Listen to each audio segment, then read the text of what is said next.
Welcome to episode 481 of the Smart Buildings Academy podcast. As always, the information covered in today's podcast is available on our website at podcast.smartbuildingsacademy.com/481. Again, that's podcast.smartbuildingsacademy.com/481. Also, don't forget to hit that subscribe button and like this video if you haven't done so already. That way you'll get a notification the next time we release an engaging podcast video. This is part 2 of our series on equipment evaluation, which mainly pertains to insurance claims and what building managers and owners should do when their equipment is damaged from a loss. Today we're tackling a very important question. When should you repair equipment, and when does it make sense to replace it? Now, this isn't always a straightforward decision.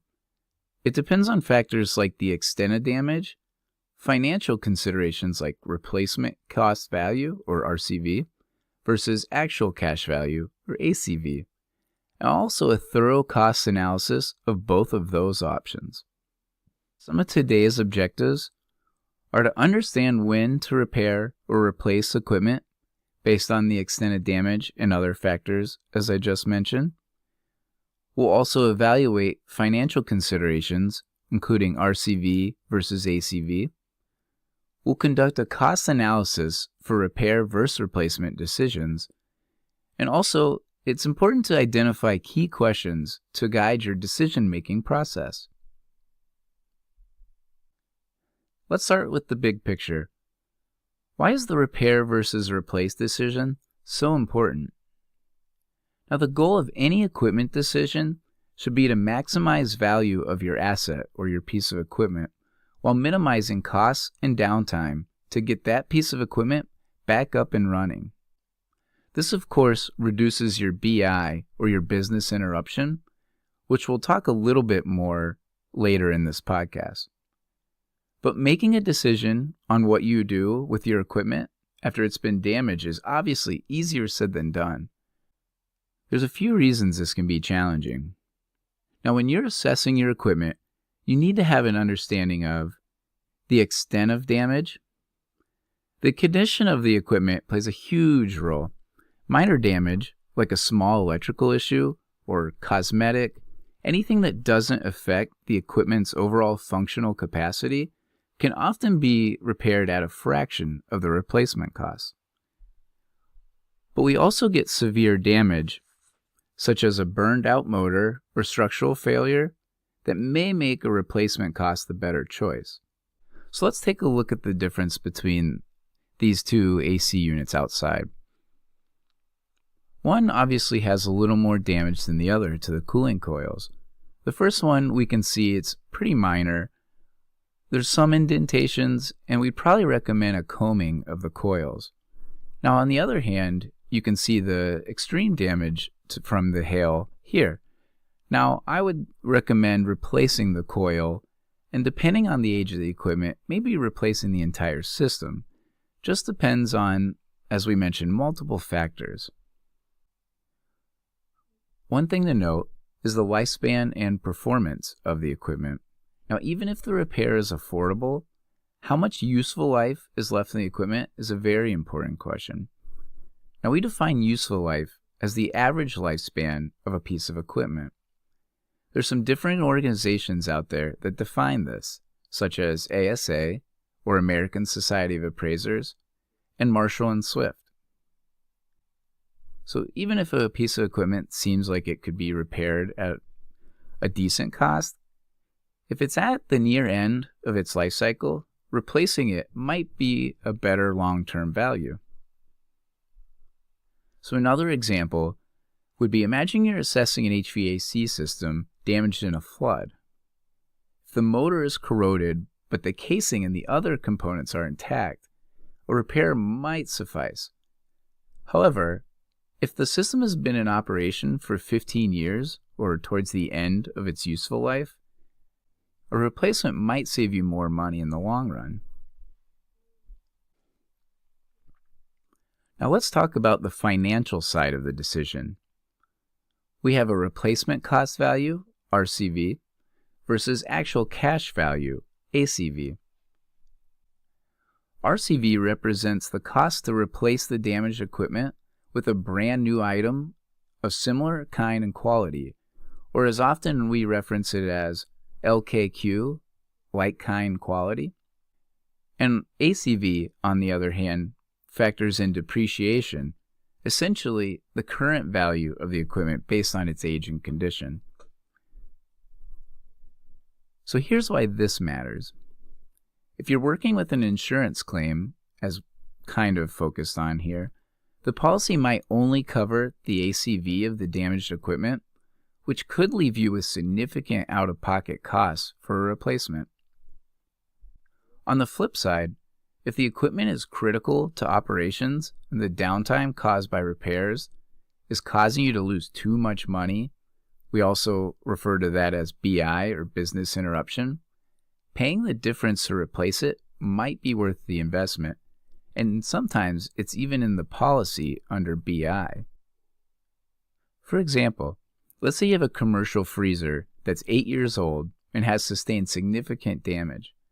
The ACV of the freezer might be around $5,000, while its RCV is $12,000, or its replacement. Repairing it could cost, as we mentioned, around $5,000, but if the freezer is nearing the end of its lifespan, replacing it for $12,000 might actually save you money and headaches, of course, down the road.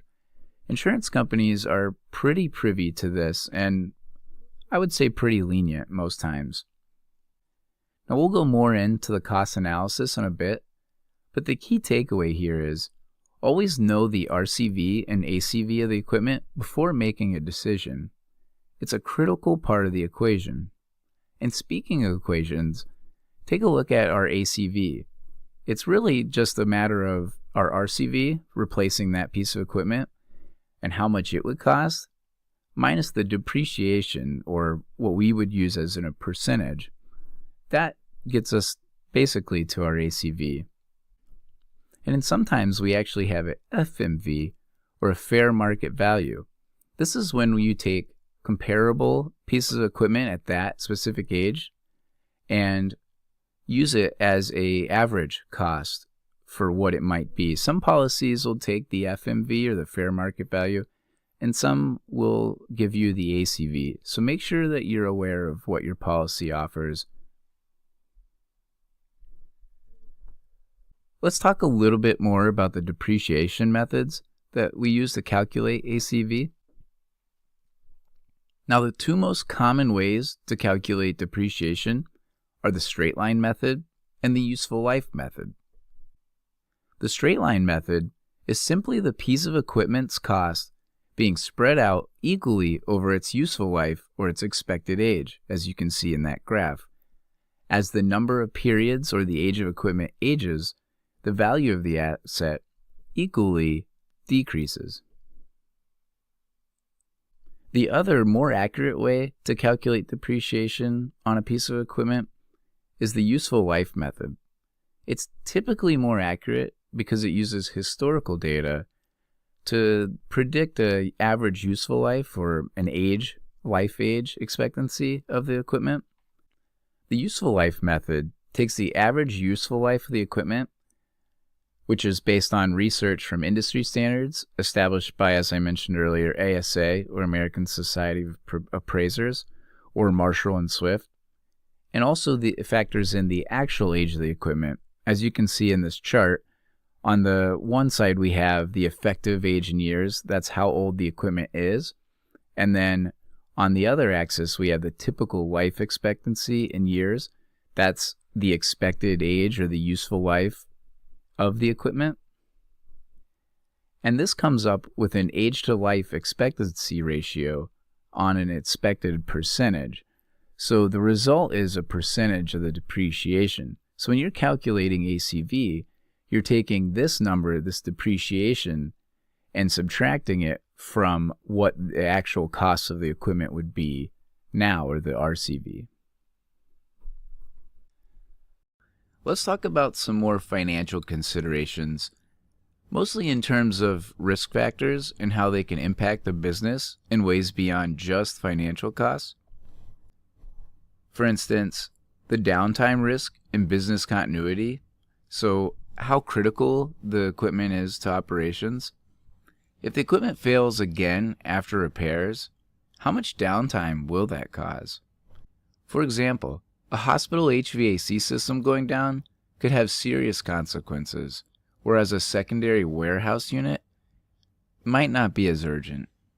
We also have safety and liability considerations. So is there any risk to personnel, customers, or operations if that equipment fails? You could also have older or heavily repaired equipment that might not meet the latest safety standards. This could obviously pose a compliance risk. For example, you might have a failing electrical panel that could present a fire hazard if it was repeatedly repaired, rather than just replacing it and being okay. We also, again, want to take a look at your insurance policy and any warranty implications. So some repairs may void warranties or affect your insurance claims. If you got new equipment, it might come with better warranty coverage and lower insurance costs over time. And of course, in the business world, your reputation means everything. That customer impact could make or break your business. So if your equipment is customer facing, frequent breakdowns obviously would harm your business reputation. So for example, if you're running a hotel and you have an unreliable HVAC system, this could lead to negative guest reviews and, over time, lost revenue. At the end of the day, risk should be weighed alongside costs. Repairing might be cheaper for now, but if it introduces greater operational risk, replacement could be the smarter long-term decision. So let's get into the actual repair versus replace cost analysis portion. So we covered the basics and hope you have a better understanding of what the equipment might be worth now. But how do you conduct a cost analysis for repair versus replacement? So here's kind of a layout how that would go. First, you need to estimate the repair costs. Now, these repairs obviously are looking to repair that piece of equipment back to its pre-loss conditions. So you need to get quotes from third-party vendors, or in some cases, straight from the original manufacturer. Now, this depends on the age of the equipment, of course, because a lot of times you'll run into a scenario where the equipment is obsolete, whether that's due to the company not making that equipment anymore, maybe it's outdated or outdated technology, or simply maybe the company doesn't exist anymore. We run into that a lot. Of course, when you received an estimate for repairs, be sure to include not just the cost of parts, which we call material costs, but also the labor involved in repairing the equipment. And any additional expenses like freight, maybe a crane rental if you need to put something up or use a crane to get to something, whether it's maybe a manufacturing press, and even need to think about taxes as well. Once you get one or two repair estimates for your equipment, you then want to make sure you reach out to the OEM or the original equipment manufacturer for a replacement cost of that piece of equipment, or as we mentioned earlier, LKQ, like, kind, and quality. Pretty big term in the insurance world. Now, this replacement quote or proposal includes not only the cost of that new equipment, but sometimes you'll have installation fees and any additional infrastructure upgrades that it might require. I mean, sometimes you'll have software, new software that's required, or maybe the equipment weighs more now, so you need to add additional structure support. Sometimes they're not considered upgrades, but necessary costs in order to keep up with today's standards and technology requirements. I mean, if you're replacing a computer from 20 years ago, obviously the hardware needs to be upgraded with it. So once you have both the quotes for repair and replacing the equipment, some other things to consider are downtime, as we mentioned, BI, and long-term value of the equipment. Downtime can be a hidden but significant expense, especially in industries like manufacturing or healthcare, where equipment is critical to operations. So you need to ask yourself, How long will it take to repair it? And will replacing the equipment minimize downtime? Sometimes you'll actually have a lead time of higher to replace it than you will to repair it. So sometimes, even though it might be cost effective to replace it, the BI that you get from repairing it at a faster rate is actually more significant. And then you would actually repair it, and maybe it's repaired in 4 weeks as opposed to waiting, 12, maybe even a year in some cases. I mean, there are some pieces of equipment that are in very high demand, especially some transformers, HVAC equipment. Really just depends. So make sure that you're aware of the downtime costs. And then you need to evaluate long-term value. Repairing may be cheaper up front, but if the equipment is near the end of its life cycle or likely to need frequent repairs, replacing it could save money over time. Here's an example to tie it all together. Let's say you're assessing a damaged air compressor. Repairing it would cost around $6,000, while replacing it would cost $20,000. If the repair compressor is expected to last maybe another 2 years, but the new one comes with a 10-year warranty guarantee, replacing it might provide better value when you consider the long-term costs and benefits. So that is obviously, as mentioned, another factor when looking at the cost of replacing or repairing the equipment. To help you make the right decision, here are some of the key questions to ask. What is the equipment's role, and how critical is it to operations? Is it a critical component to your operations? So, say you have a tornado hitting a FedEx building and half of your conveyor systems are down. Obviously, in that case, it's very critical. Or can it be replaced with a workaround temporarily? So in that case, maybe we find some temporary conveyors in order to push those products down. If it directly impacts your production or operation of the building, so say maybe your HVAC systems are down or your boiler system's down, then addressing it quicker obviously plays a larger role in the repair versus replace conversation. Another key question, as we talked about, is that you really need to understand how severe the damage is.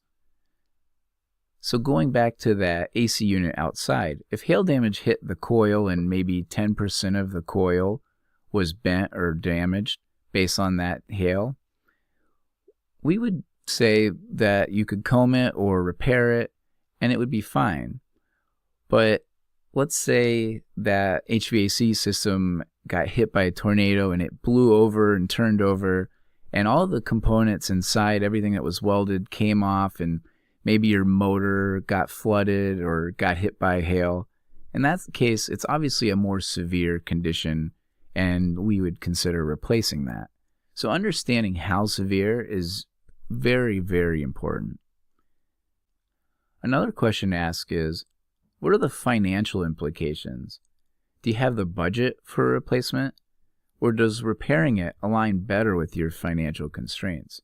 Now, obviously, your policy will help you with that as well. We also need to ask, what's the equipment's age and life cycle? If it's nearing the end of its life cycle, replacing it may make more sense. But if it's almost brand new, obviously the depreciation on it is way less, and it might be just worth repairing it. And in conjunction with that, we'll have to ask, will this decision affect long-term efficiency?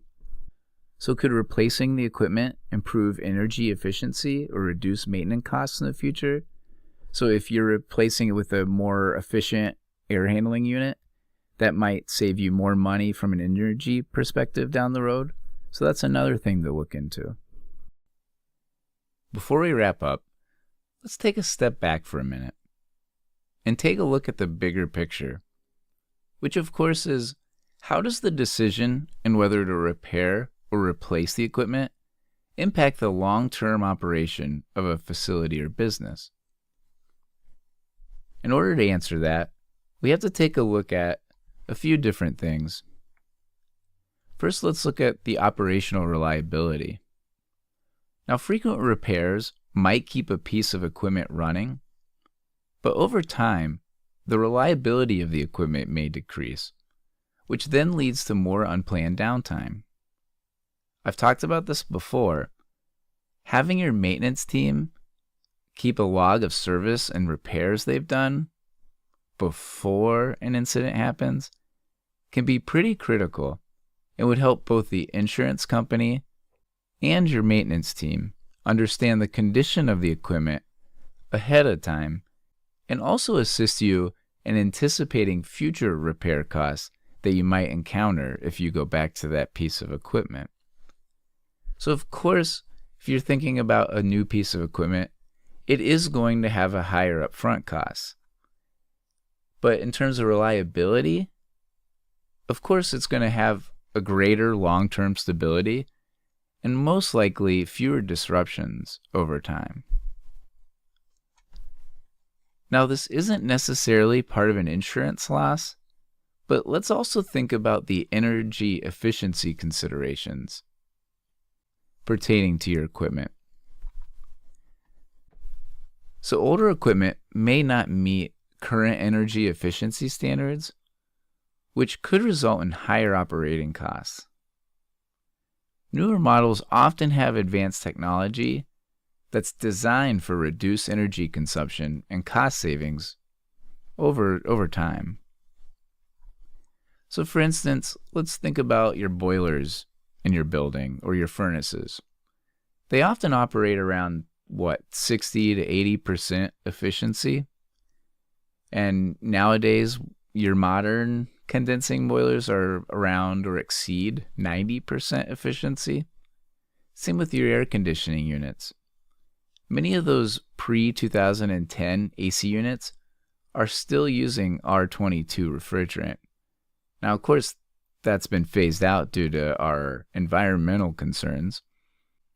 Now, these older models tend to have lower SEER ratings, or seasonal energy efficiency ratio, compared to the modern units, which have around a SEER of 16 or higher even. We also need to look at technological advancements. So newer equipment may integrate better with the smart systems and automation that we see in today's buildings, such as smart thermostats and sensors. All of these are AI-driven systems that are designed to optimize the HVAC performance based on occupancy and real-time data. And then we have our older HVAC units that might benefit from retrofits like VFDs or variable frequency drives on your fans or your pumps, which might improve the efficiency without a full system overhaul.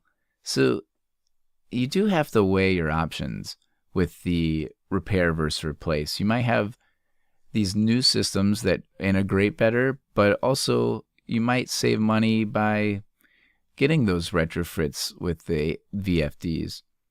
So repairing outdated equipment might meet your short-term needs, but replacing it could ensure long-term compliance with the new standards and technology. And speaking of standards, we have our regulatory and compliance factors. Of course, safety always means everything.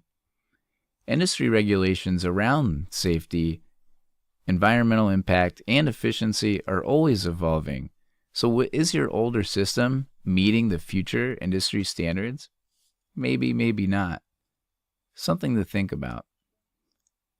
By considering all of these factors here, you're not just making a financial decision for today, you're making a strategic investment in the future of your operations. Now let's go to our summary of what we've learned today. To wrap things up, deciding whether to repair or replace damaged equipment is rarely black and white. It's about weighing the costs, the operational impact, and the long-term benefits. We need to make sure that we evaluate damage extent and remaining lifespan before deciding. We need to use the RCV and ACV to assess financial implications. We need to make sure that we're conducting thorough cost analysis for immediate and long-term impacts. And as we saw in the last slide, You need to use those key questions to make informed, practical decisions. Thank you for tuning in to this episode on Smart Buildings Academy. If you have any questions or topics you'd like us to cover in future episodes, feel free to reach out to us. If you found this episode valuable, please leave us a 5-star review on Apple Podcasts or Spotify. If you're watching this on YouTube, of course, like, comment, and subscribe. And if you're watching this on LinkedIn, please share this with your network. We want to reach out to as many people as we can. As always, this will be available on our website at podcast.smartbuildingsacademy.com/481. One last time. That's podcast.smartbuildingsacademy.com/481. Until next time, I'm Matt Scott, reminding you to make smart, informed decisions for your equipment and your